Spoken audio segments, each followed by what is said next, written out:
We're going to talk about how they used to pay versus how they pay now. I don't care how long you've been doing this. If you've been doing it for 6 months or 6 years, you should be using this line. All you have to do is walk up here and let me open hand slap you as hard as I can, and the money's yours. Yeah, Dimitri, yeah, Rodney Webb, Becca. And it's like,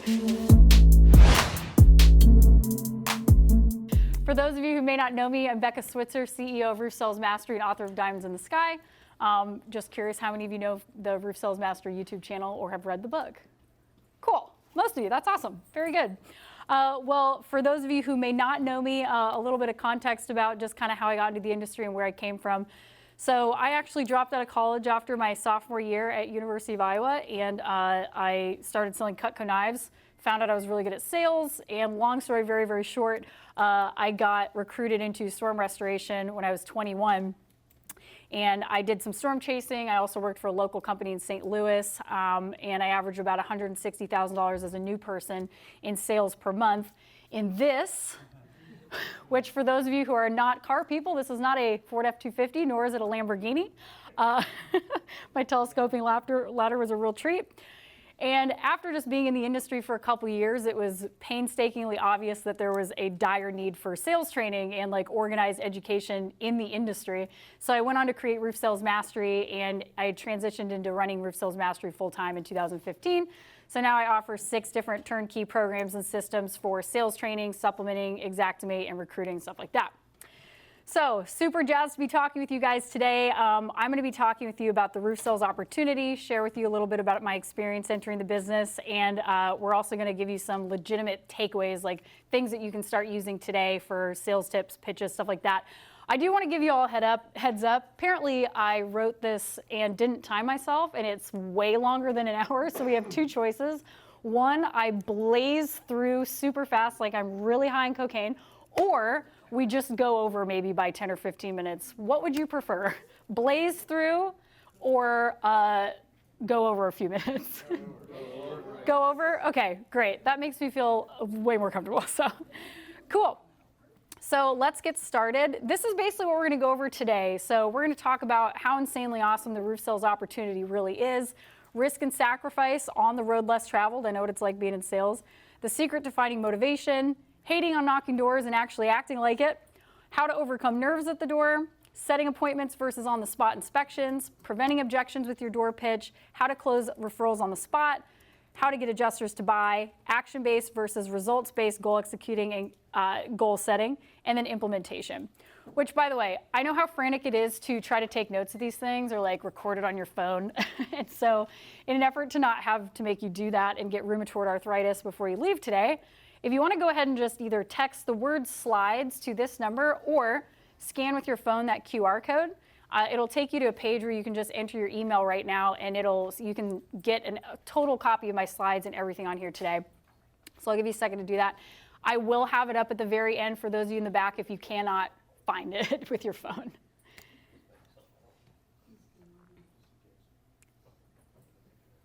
All right, everybody good there? Cool. So first I want to talk about the roof sales opportunity because it can be really easy to take for granted how sick it actually is. It's a really uniquely lucrative opportunity as far as sales goes. Like, you don't need a degree, you don't need previous experience, you really don't have to be particularly good looking, smart, or talented to do it, especially considering there are people who literally have to try to make their living DMing people on Instagram to try to sell them face wash for like a $10 commission. Like this lady, this is real from my inbox. She keeps trying year after year, and I just keep not responding. All right. Or there are people who literally go door to door selling $2,000 vacuum cleaners to people who already have Dyson vacuum cleaners. Roof sales is about as easy as it gets when it comes to direct sales. We're selling a product that people already need because a storm came and ripped up their house. Their insurance company pays for it, so they're not even the one footing the bill. And they're basically coming out of it with a total facelift on their house for like 97% off. It's sick. So if you're not jazzed about offering this to people, you're honestly taking for granted how cool it really is. And it's not only an awesome deal for customers, but it can be ridiculously lucrative for you as salespeople. Even as a complete noob, like when I got started, I earned $105,000 in my first 4 months on the job. And then I took 5 months off to go snowboard in the Rocky Mountains, which is where I live now, living my dream life.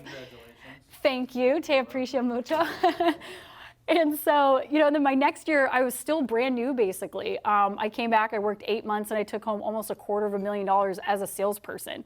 Name any other industry that you can jump into a business like that as brand new and make that kind of money. Like, that's drug dealer money, right?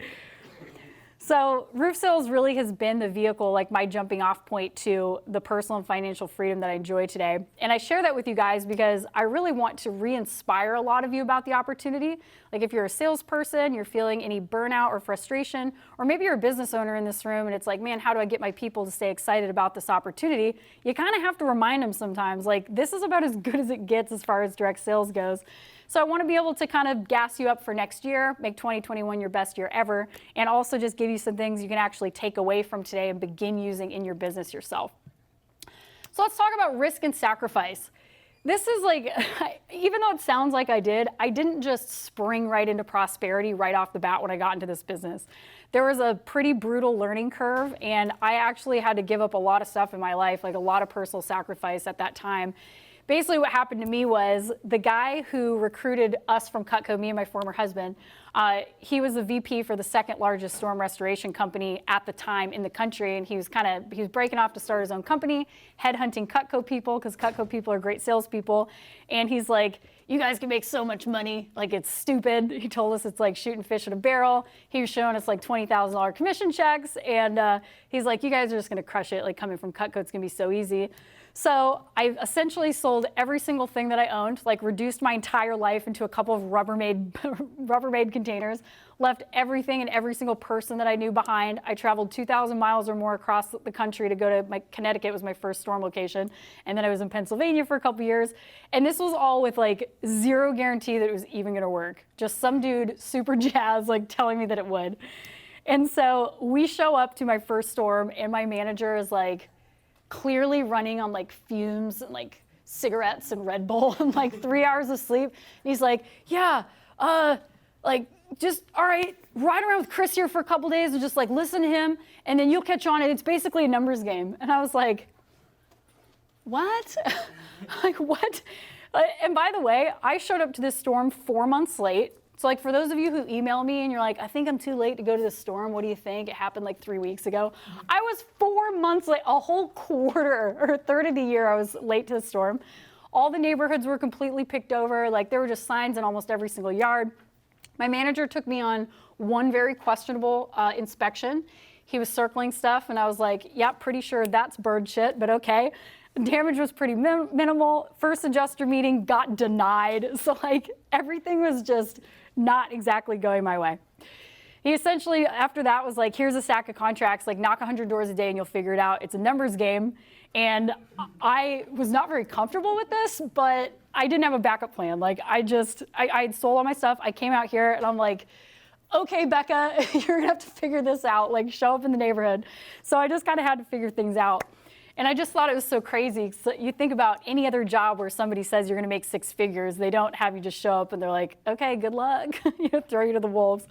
It was a bit of a shit show, but that's really what drove me to find a way to make it work, A, but B, to create Roof Sales Mastery, and just share as much of what I know with people like you so that I can just make your experience a lot easier than mine. So let's talk about sales in general. How many of you in this room are salespeople? Yourselves? Okay, so most of the room actually, that's awesome. And obviously if you're a business owner, you're responsible for a bunch of salespeople, so that's good. But I'm guessing most of you did not receive the most enthusiastic support when you told your families that you're gonna quit your real job to go get rich selling roofs, am I right? They're like, what? And so I'm sure that you got a lot of backlash about that. It does sound nuts. Because most people don't do stuff like that, right? Like they follow the safe route. They follow the beaten path in life, which is graduate high school, go to college, go 6 figures into debt, getting your degree, then get married, get your 2.5 kids, a mortgage, a golden doodle, and then you work a soul-sucking 9-to-5 corporate job until you die or until you retire and live off Social Security. It's not sexy, but it's safe, right? So I know that it can take real balls to kind of blaze your own trail and pursue either a career in sales or as an entrepreneur, because 99% of the people that you know would probably consider that to be too risky, not secure, and not guaranteed. So I do want to just commend everybody in this room for choosing that path and like creating your own reality, because you know, what's the alternative is you just let somebody tell you how much you're worth and work an hourly job until you die. So if you're not quite there yet, where you're making the roof sales pipe dream the reality, you're not seeing the commissions quite yet, or you're still trying to figure it out, I want to share just a personal ideology that continued to push me through that hustle season before I really started seeing the fruits of my labor, which was do today what most people won't so that you can have tomorrow what most people can't. That's something that just kept me going. Like, I hope that that rings true to you guys as well, because this is kind of a hustle season when you're getting started in this business, but it will pay off if you keep working at it. My sacrifice was I essentially lived out of a Rubbermaid container for years, not even kidding. It was like hop around every 6 to 12 months to a different storm. I slept on an air mattress for like 3 years. I lived in the shittiest apartments ever. There was never ever air conditioning there for whatever reason. We literally would pick up like free furniture on the side of the road when we'd get to a town and like set up our apartment. I didn't buy new clothes. I drove shitty cars. I basically completely gave up my entire social life during my 20s to focus just on selling roofs, which was really hard for me at the time. I mean, I was 21 years old when I got started, so that's most of my friends are partying and like going and having fun. They're still in college, stuff like that. It was pretty rough, but I kept my eye on the prize, which was ultimately achieving true personal and financial freedom, and eventually it all paid off. So to me, success is the freedom to do what I want, when I want, with whoever I want. And now I'm at a point where that's truly become my reality, and it is an absolute pleasure having the opportunity to provide guidance to you guys so that that can become your reality too. All of that to say, if your introduction into the industry has been anything like mine was, like throw you to the wolves, or you're still in the beginning or kind of the middle of that hustle season, I do want you to know that succeeding in this business really is possible. You can make that pipe dream a reality. And hopefully today you're going to take away not just another, you know, kind of a second win for the business and excitement about the industry and the opportunity, but some actual gold nuggets from our time together today too. So we're going to start with getting motivated and staying motivated in the sales position, because this is a question I get all the time. People are like, but Becca, like how do I feel excited to go out there and knock doors? Like, how do I stay motivated? And the problem is, if you're not pushing yourself in this business, like no one else really is. You really do work for yourself. Even if you have a boss, obviously they want to like crack the whip and tell you to knock doors, but it's kind of up to you. So I always ask people, like, are you being a good boss to yourself?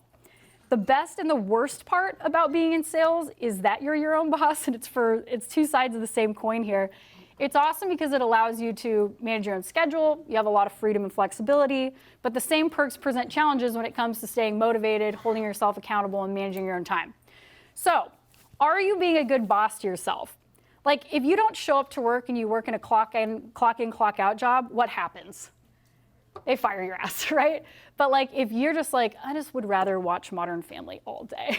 Nobody does anything. Your paycheck suffers, but no one's gonna come and scold you for it.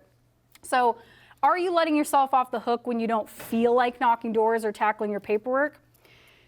When people ask me, like, how do you stay motivated and what do you do when you just don't feel like doing it?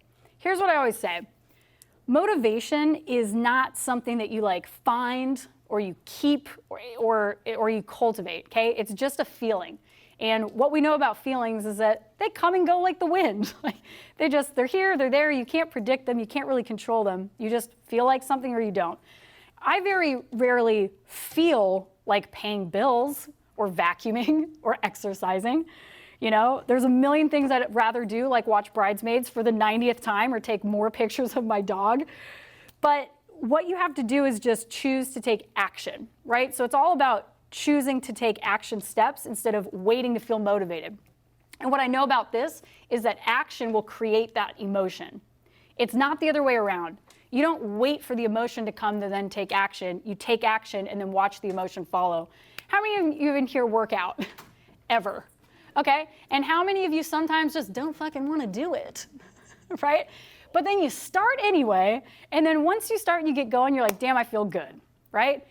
You don't sit there and go, well, I was gonna work out at 3, but I don't feel like it yet, so I'm just gonna hang around until maybe 5:30, like see if I feel like it then. You just start doing it, the emotion comes. So the key here for being motivated is just choose to act regardless of how you feel. And that action will create momentum, and then you have a positive snowball effect to keep you moving in a positive direction. The key to this is having specific action commitments to execute daily. And this is going to shift you out of feeling-based activity into commitment-based activity. Basically what that does is it eliminates you leaving your performance up to chance based on the fleeting feeling of motivation that may or may not be there that day or that moment. And then I always, again, more gym examples here, but I always like to use the example, if you go to the gym and you get on the treadmill and you're like, I'm just going to run as long as I can today, what's going to happen? You peter out pretty quick. You're like, there's other stuff I'd rather do. But if you get there and you go, all right, I'm at least going to do 3 miles, then what happens? You're going to at least do 3 miles. You're going to come pretty damn close. So you want to look at it the same way. Like if your action plan for your goal this year requires you to knock 20 doors a day, whether you feel like it or not, today you have to knock your 20 doors and then you're done. You don't think about it. So let's kind of talk about some door knocking. And I'm going to bring up, does anyone remember Dane Cook, the comedian? Yeah. Where's he now? What's he doing? So does anybody remember this skit? He talks about he's on an elevator one day and the elevator doors open and some dude, like storms into the elevator. He's just like raging mad. And he's like yelling, just like hitting his arms on the elevator door. And everyone's just like, what is happening? And Dane Cook is like, I don't know what this guy was doing, but I felt unsafe. And the only way that I could think to diffuse the situation was to be angrier than he was. So like he starts yelling and shouting. He's like, yeah, I know. And he's like super pissed. And the guy's like, dude, chill out. And I remember when I was watching that skit, I had a big aha moment about door knocking for myself. And this is what I came to. So it seems like everybody's always trying to be super chipper at the door, right? Like you guys have had a salesperson come to your own door, I'm sure, at some point, right? They're always like, hey, I'm Brian with blah, blah, blah, blah, blah. And they're like super happy and they're being super nice. Just like, they look like Mario Lopez, like their face won't unstick from this smile. And I think what people are trying to do is like kill them with kindness or something like that to try to get the homeowner to say yes. But you guys have heard about mirroring, right? Mirroring in sales is basically like the psychology of physically matching or reflecting the other person's energy, posture, tone, and demeanor. Honest question for you guys. Have you ever seen anybody excited that you knocked on their door to sell them something? Haven't heard anyone say yes. Okay, why? That's because they're annoyed at best, right? Like nobody's ever jazzed to see you at the door. So at best, they're going to be indifferent, but they're anything but excited. So trying to be super friendly and enthusiastic and just like chipper, it just doesn't make sense. Like people don't care how nice you are. So I took that lesson and I really leaned into it. And I realized that the only way, just like Dane Cook, that I could overcome people hating me knocking on their door was for me to hate knocking on their door more than they did. Does that make sense? So I had this epiphany one day. I was like out in St. Louis, knocked doors. It was like 100 degrees and like 98% humidity. And I'm like, I hate this. I can't smile at people today. I'm like, what if I just try being pissed? And it worked so well. So this is literally what I do. Like take this as like the appetizer to your door pitch every single time. And I swear to God, it's gonna work for you. So physically, visually, my tone, my posture, everything, I literally look like I'm just less stoked to be knocking on their door than they are. Like if they have a portrait, I'm just like, like leaning on it. I'm just like, I hate my life. Like literally act like that. My face, I'm disinterested. And I'm just like, hey, like that is how I physically look. And something that I want to point out here is the first opening line to this. Everybody's probably heard a salesperson go, hey, sorry to bother you, but blah, blah, blah, and then they go into their pitch. Sorry to bother you. They say it so fast. Does anyone believe them? Does that sound sincere to you? No. Like, they're not sorry. They're just trying to be polite, but they're not being sincere.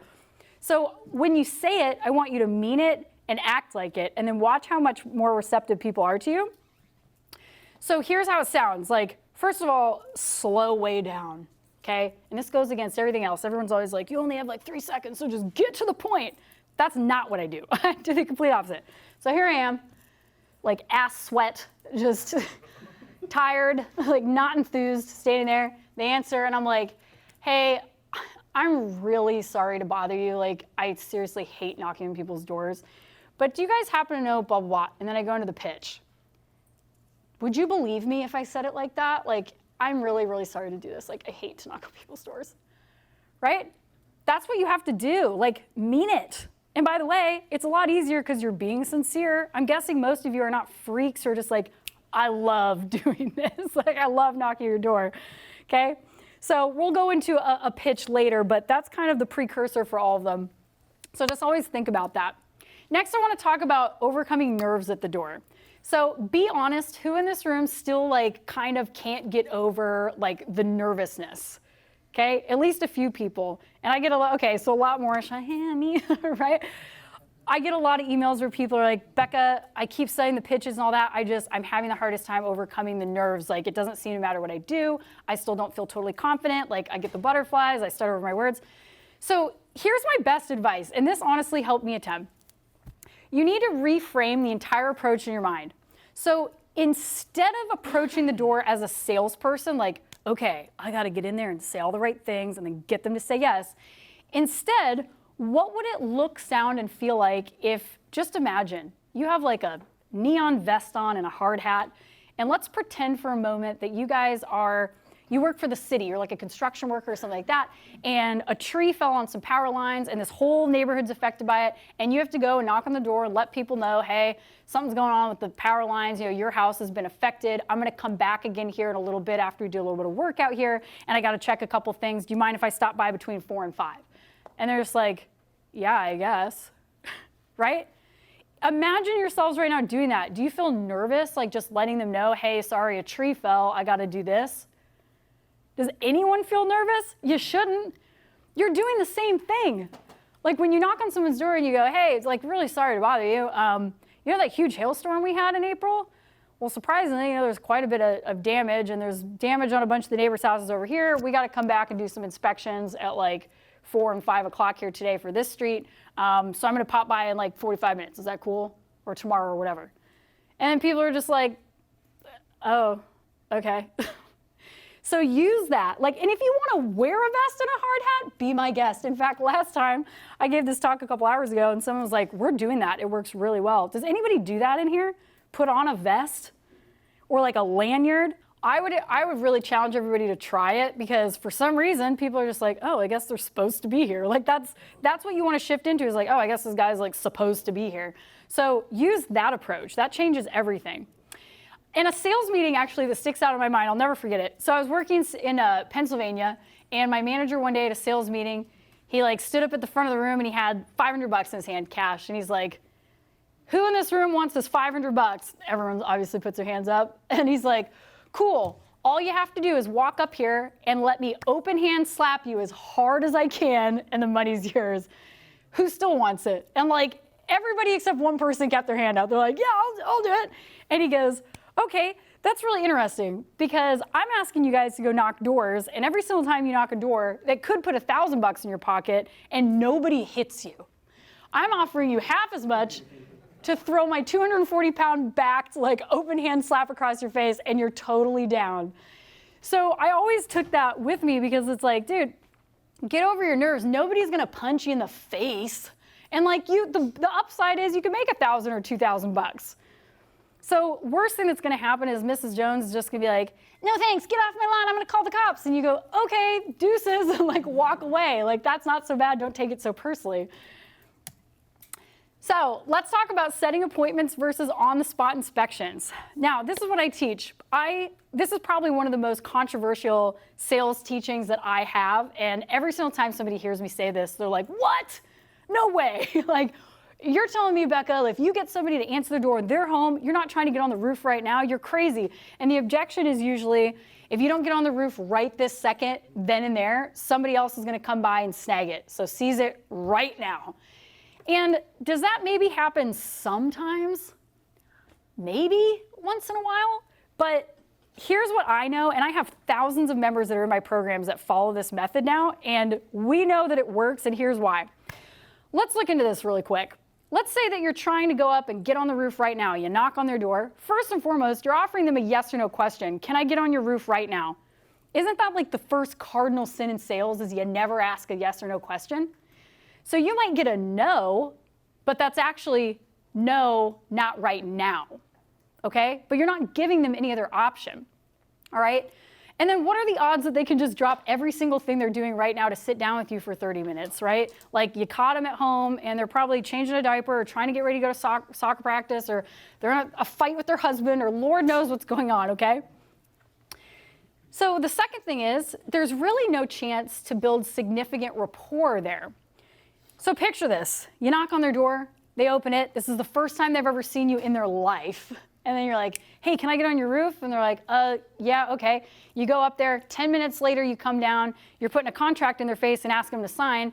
They sign it, and then what happens? Like this affects your increase. Basically what happens is it's affecting your closing ratio because it increases those feelings of fear and skepticism.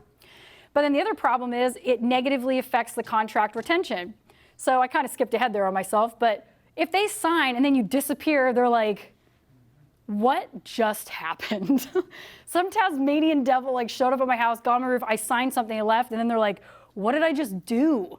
They didn't have a chance to look up your company, they don't know who you are, they're left with this contract that they might not even understand. So this really does affect your contract retention. That's when you get people that call and they're like, hey, listen, I just want to call my insurance company, or like my husband came home, like please just cancel it, or I've already talked to my lawyer, and you're like, whoa, lady, like what's going on? So this is something that happens when you just blaze through and get people to sign right away. So here are the positive aspects of setting a future appointment. So basically what you want to do is either set it for later today or maybe tomorrow. So not like a week from now. You want to do it pretty quickly. But here's what it does. First of all, you become familiar because now you're seeing them for the second time. Like they saw you yesterday and now you show back up and it's like, oh, hey, here's Adam again, right? It also, what's that? It's like dating, right? It's like, exactly. You're like, hey, you want to come home with me right now? And then she's like, I don't know where you've been. Then you see her the next day and she's like, okay, maybe brunch, right? So this gives you an opportunity to demonstrate integrity, trust, and reliability. And guys, this is probably the biggest one, because when you tell them that you're going to show up tomorrow at 4:30 p.m. and then 4:30 p.m. shows up and there you are just like you said, you look good. And guess what? Contractors and salesmen don't usually look very good. So this is huge. And it also gives them a chance to like Google you, make sure you're not like a terrorist organization or something like that. All right? This is huge. And then this is probably the biggest one that people take for granted, okay? It's too nearsighted. What's the better use of your time? You get to a neighborhood and you're trying to, like, everybody's there. Let's say a bunch of other companies show up and they're all just trying to get on roofs right now and get as many contracts signed as humanly possible. Well, let's just say that start to finish, from the time you knock on the door, go through the pitch, get on the roof, come down, do the presentation, answer the questions, and then get it signed. Let's just say that takes an hour each time. Even if there's damage, even if they sign, you hope that they sign, and then if they sign, you hope that it gets approved and it's not Allstate, okay? That's a lot of hoping and guessing for that hour, when what you could have done was gone and blazed through that neighborhood and just boom, boom, boom, boom, boom, lined up 5 or 10 inspections for the next 2 days, okay? And by the way, if you're still like, but Becca, my competition, they're gonna come and steal my jobs, you can still stick a sign in the yard to deter other roofers and just say this, hey, by the way, Mrs. Jones, there are going to be a lot of roofers all over the area right now because of this storm. So if you want to keep your doorbell from ringing all day and all night, I can just stick my sign at the end of your driveway till I come back. Sound good? And then, by the way, you do that down the street. Now you've got 10 signs down the street and you haven't even gotten on any roofs yet. So you're already getting tons of signs. And then when you name drop and you keep knocking, you're like, yeah, I'm seeing this person, this person, this person, this person. Meanwhile, 2 trucks in a truck have only signed 2 deals in the whole neighborhood. Do you see why that's better? You got to start implementing this, you guys. So let's talk about objections. And this is, we'll get into kind of my canvassing style here, but there's a million different objections you're going to get at the door. Everybody's heard all these. My husband already looked at it. We didn't have damage. I'm not interested. Can you leave me a bid? I think I'll just call my agent. I already have a roofer. Does anybody know when the best time to handle objections is? Before they happen. There it is. And anyone who said it, sorry, I didn't hear it. Good, right? It's before they happen. We want to prevent it. We don't want to have to backpedal and fix problems that we created. So the best door pitch actually includes enough information to prevent likely objections. So let's dissect it. This is kind of one of my pitches, and we're gonna go through this, and then I'm gonna break it down for you guys. So you already know this part. Hey there, guys. I'm really sorry to bother you. I hate knocking on somebody's door. But do you guys happen to know Kim and John, like a couple doors down? Yes or no, it doesn't matter. Well, you know that big storm we had back in April? Surprisingly, we found quite a bit of damage from that hail and wind. I just got done checking out Kim's roof, and they actually had quite a bit of damage to their shingles. Swipe, swipe, swipe. I might show a couple pictures on my iPad or something like that. She said most of the houses in the neighborhood are roughly about the same age, so I'm assuming there's a pretty good chance that most of the houses in the subdivision kind of took the same beating. You might not have damage, but it's always better, safe than sorry to have it checked out. So I'm going to do a couple inspections for the rest of the street over the next couple days. I'll come by either after I see Greg and Lindsay or before the marshals on Thursday. Does 4 or 6 o'clock work better for you guys? So let's break down everything that approach just did, and I've highlighted it here. First of all, we're mirroring, okay? Hating knocking on the door, proving it, showing it, acting like it. Name dropping, so social proof and trust, right? Like, hey, your neighbors are already doing it, they trust me, so like there's really no reason for you not to. Surprisingly, I always say this, yeah, surprisingly, we found quite a bit of damage. I say that because that eliminates we don't think we got any damage, and it's like, maybe surprisingly we have damage, right? Photos, so I'm showing evidence and proof of legitimacy of damage. Houses are the same age, I always say that. Common sense facts, it just kind of gets their wheels turning about the likelihood of damage. They're like, yeah, that does make sense, right? You might not have damage. I always say that. Everybody knows about pushaways in sales, right? Just like little maybe you don't, okay? What this does is it creates more trust because you're not overselling and you're not using any fear-based tactics. I'm already gonna be here anyway, shrug, right? And then more name dropping, everybody's doing it, the bandwagoner effect, nobody wants to be first, last, or left behind, okay? And then you're offering 2 times, so it's not a yes or no question, and it assumes the sale.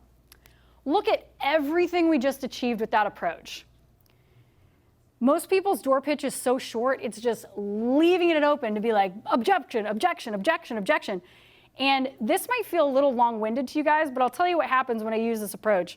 They either just pick a frickin' time, and I'm like, cool, see you at 4, or they'll say something like, so what is this?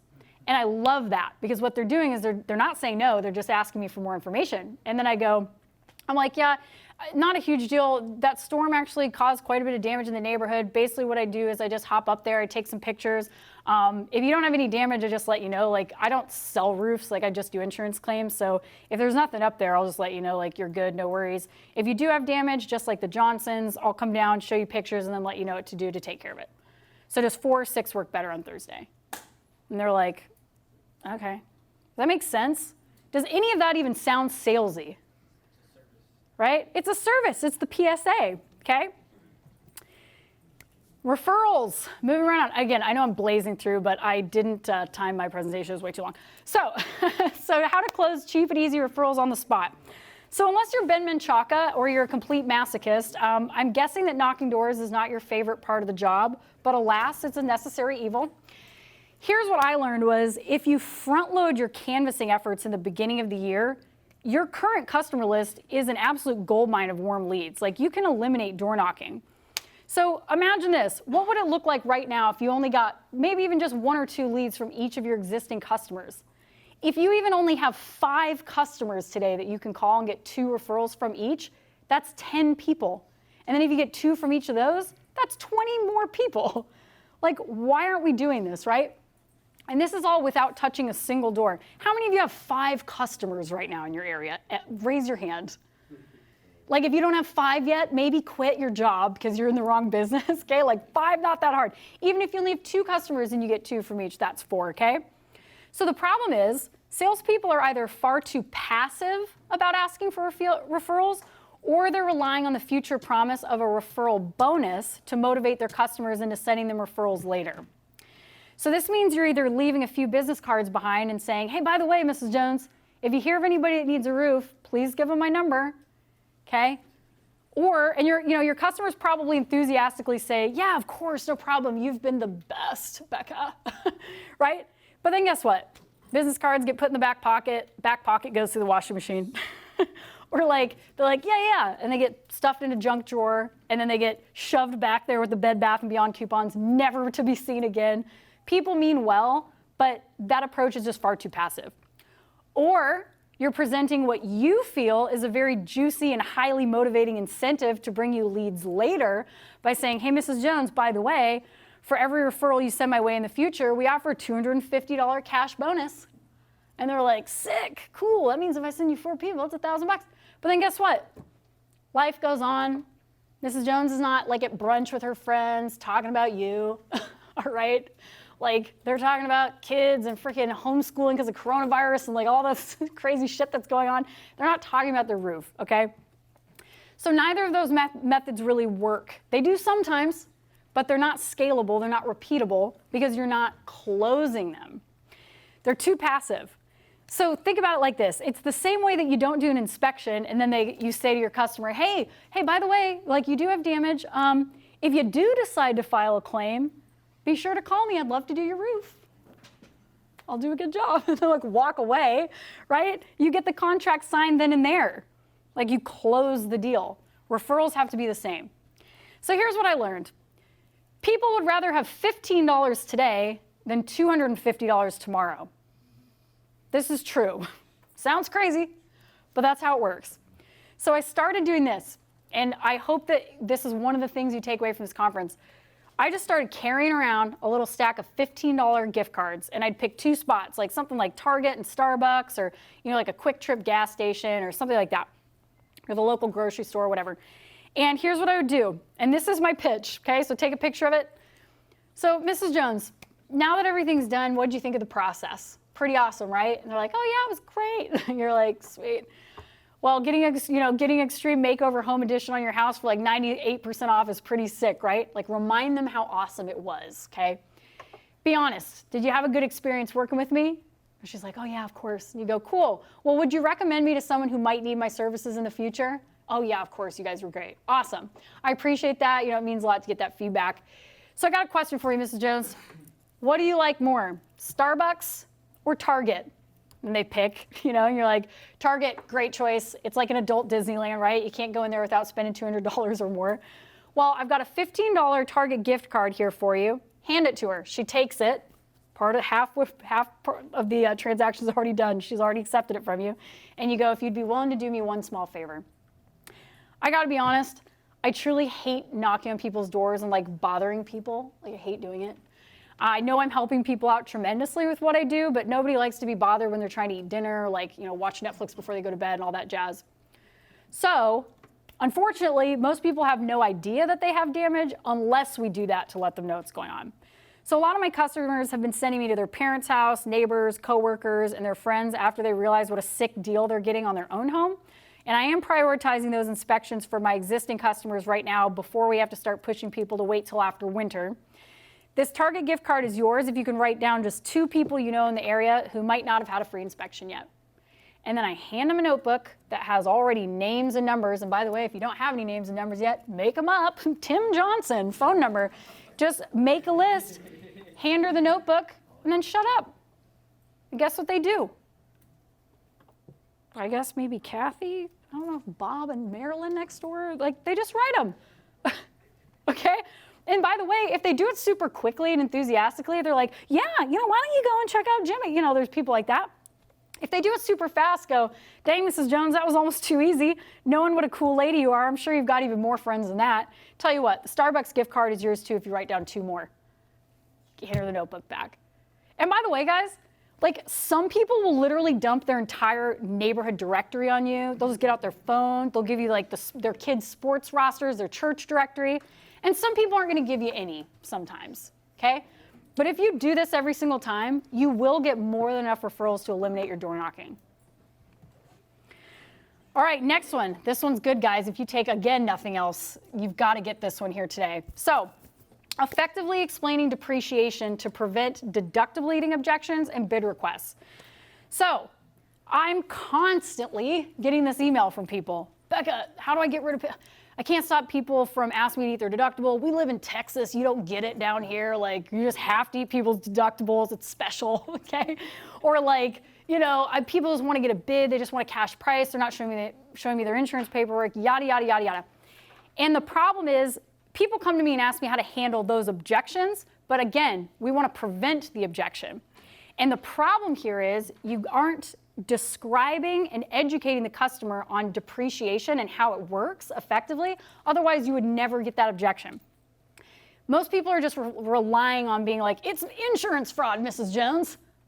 But that doesn't really work, does it? Like, guess what? Speeding's against the law too, but who does it? Okay?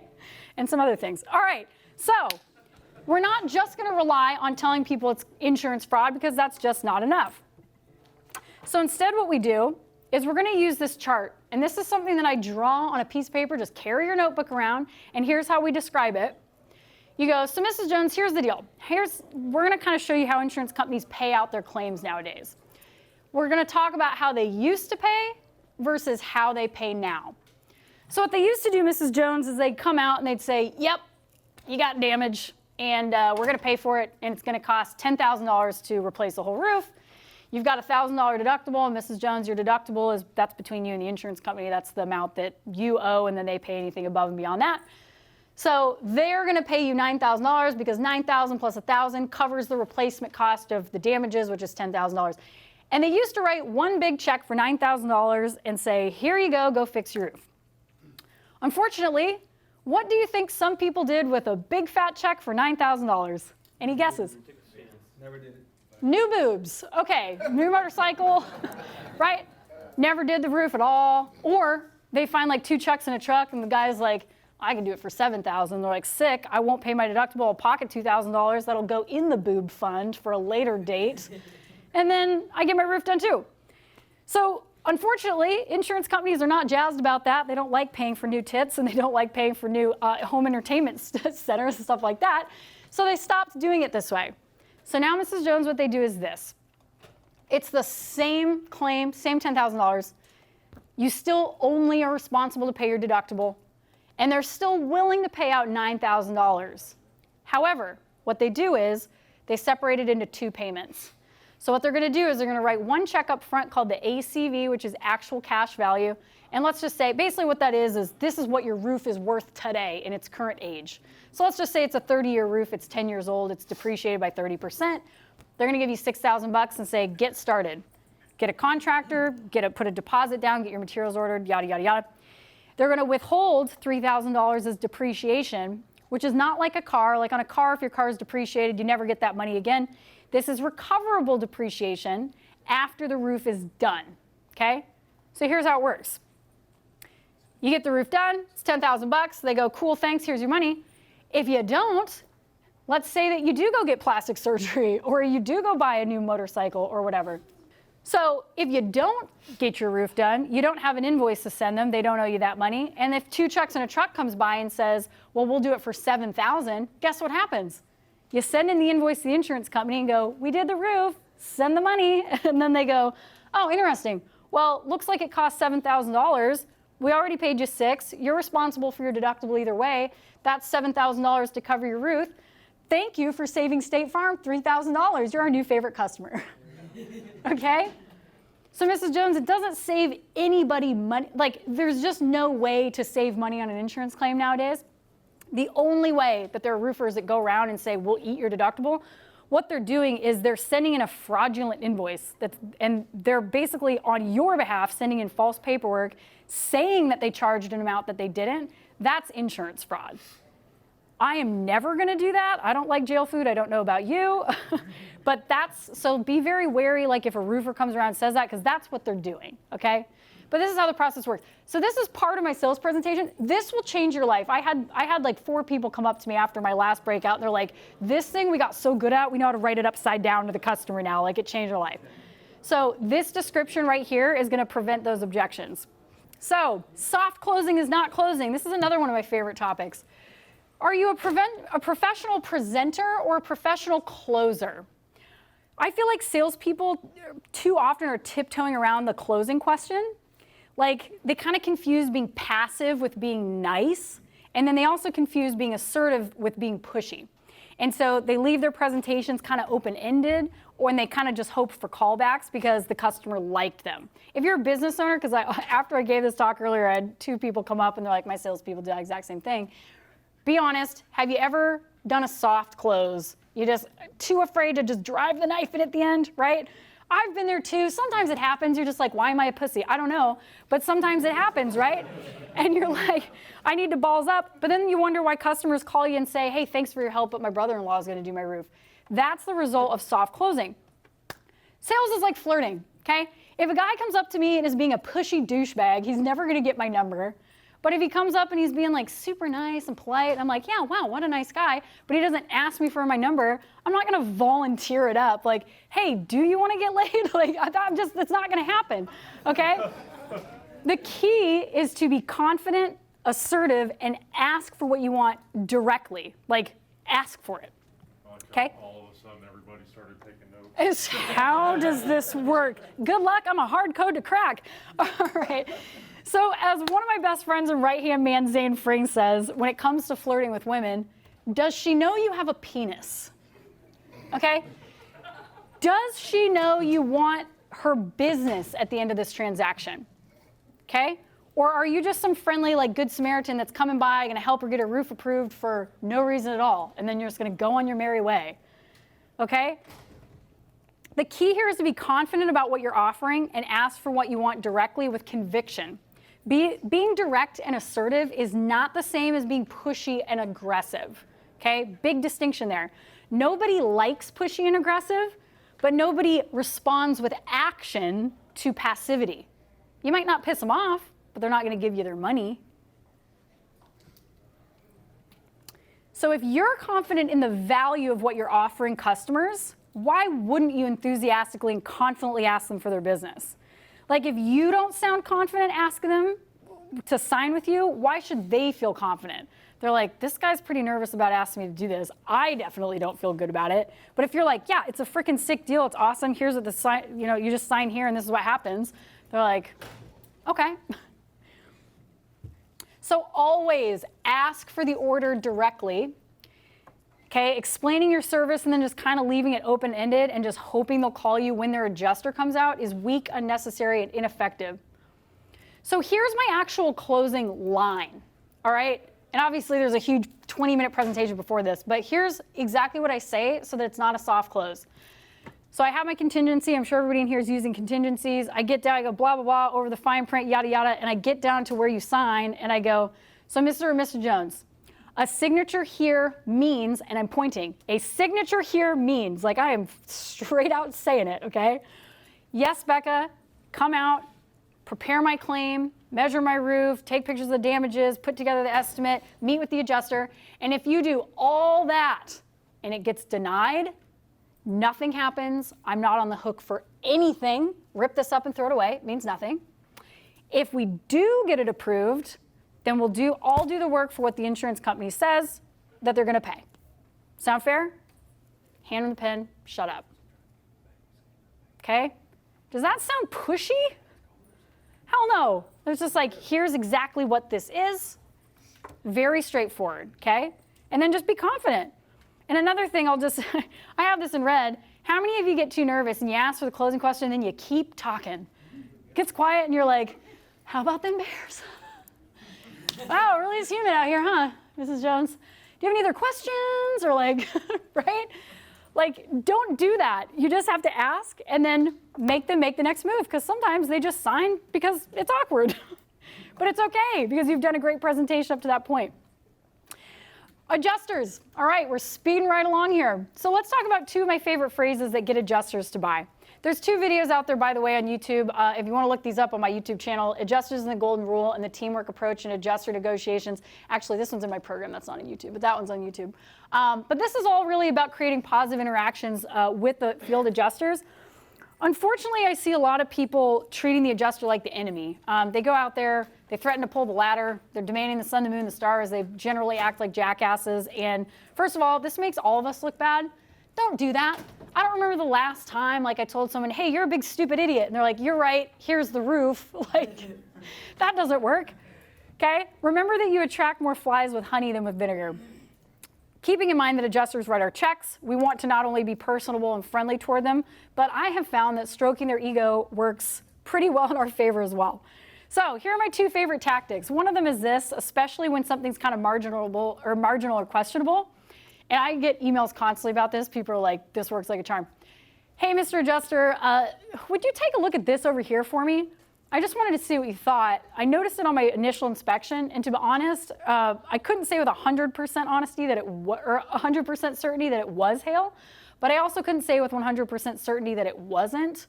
Usually I always just kind of lean in the favor of the insured on those, but I just wanted to see what you thought. What do you think?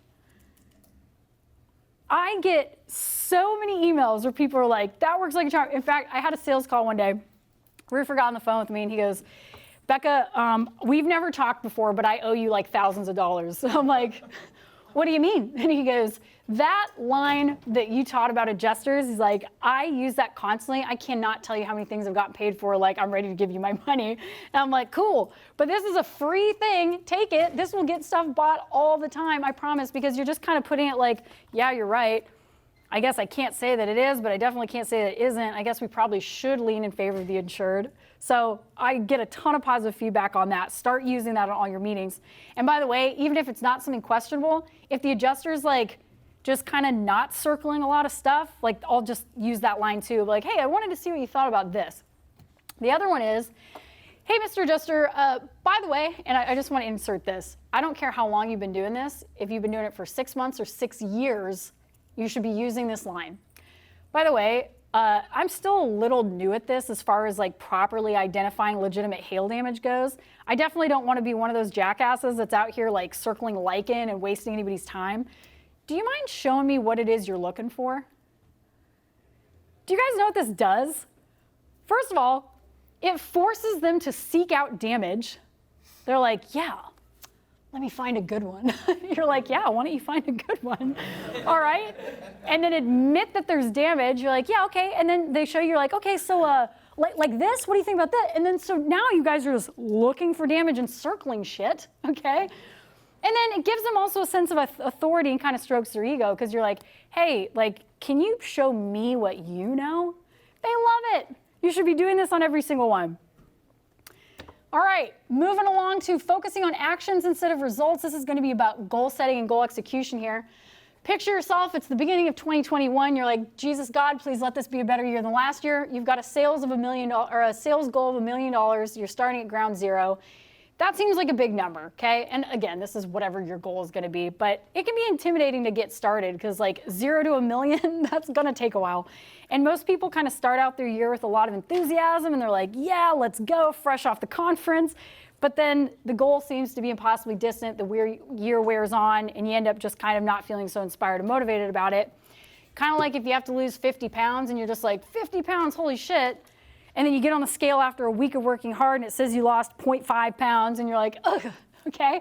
But if you just decide that you have to break down everything into like little bite-sized chunks and all you have to do this week is lose a half a pound and then you do that every single week, that's how you have to approach your sales goal.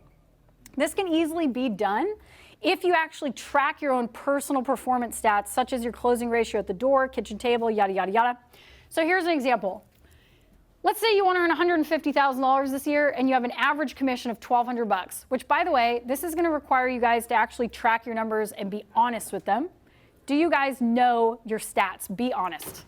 Who knows if they knock 10 doors, how many they're going to get? For sure. Okay, only 2 people. My heart.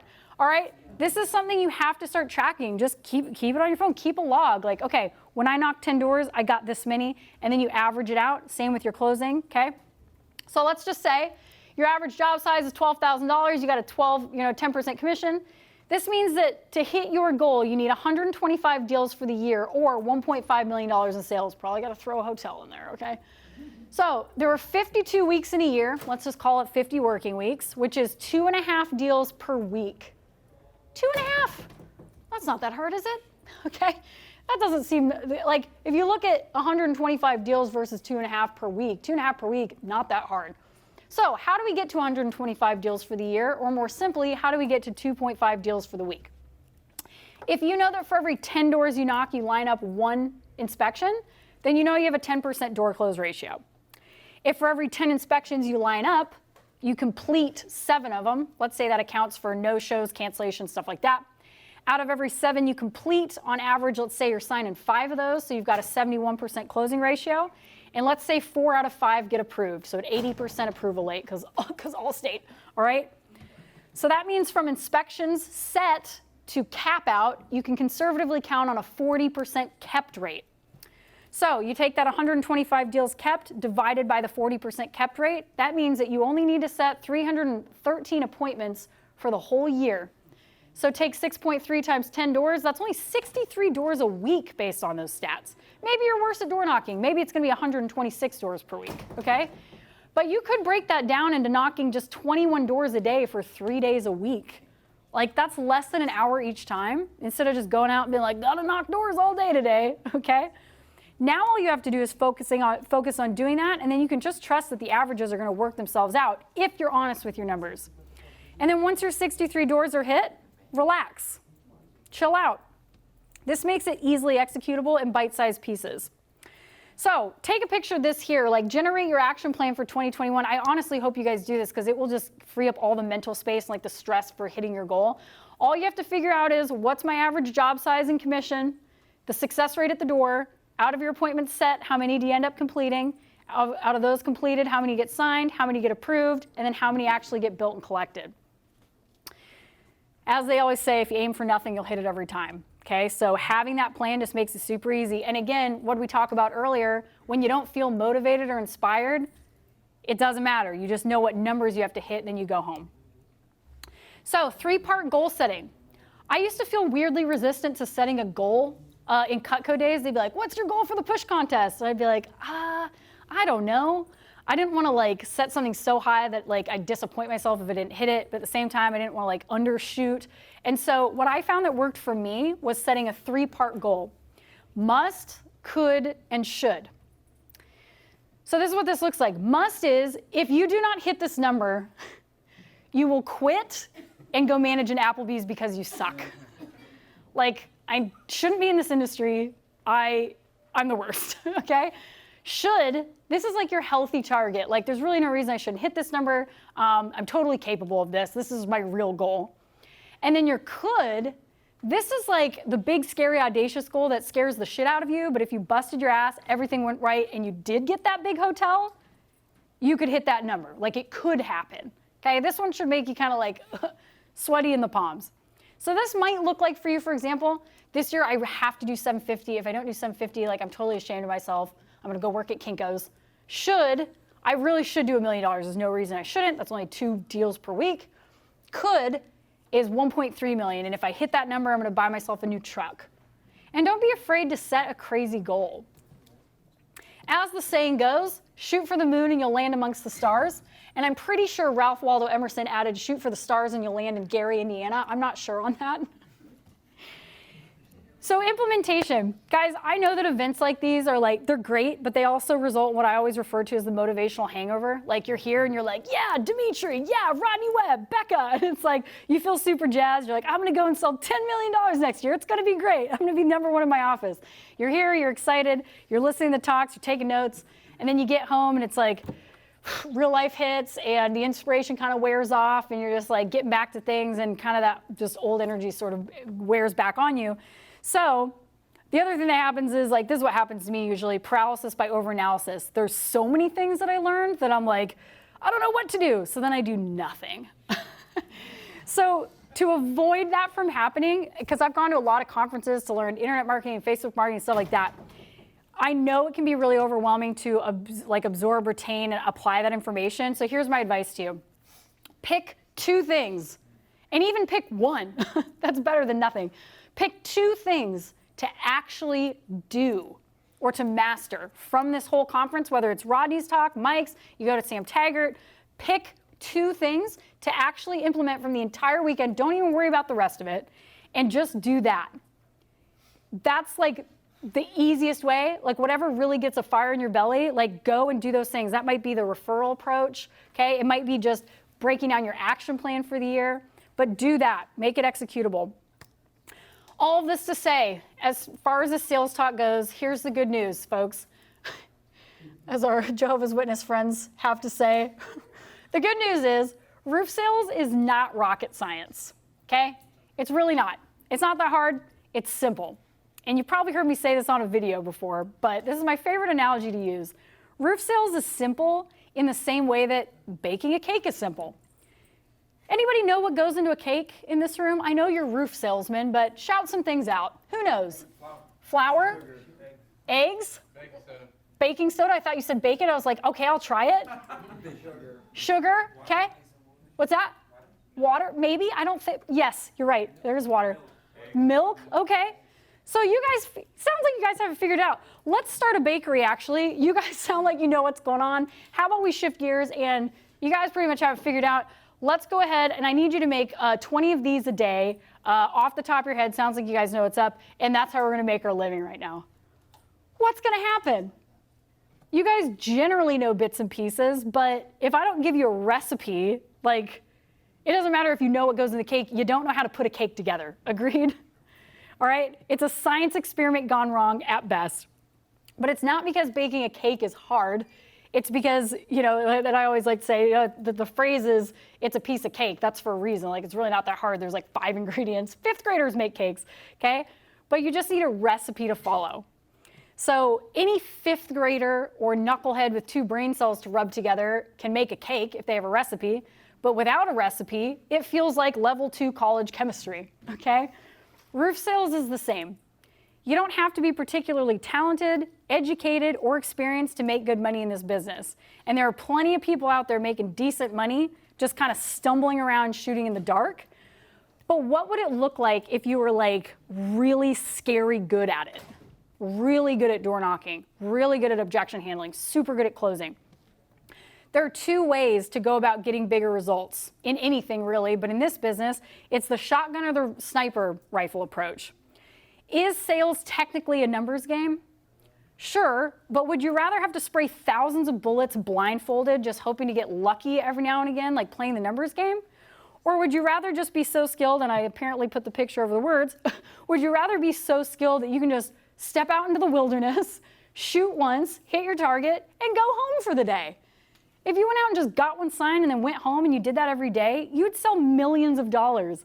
But most people are out there stumbling around like just trying stuff and throwing shit at the wall and hoping, finally got one, okay, great, and they're exhausted.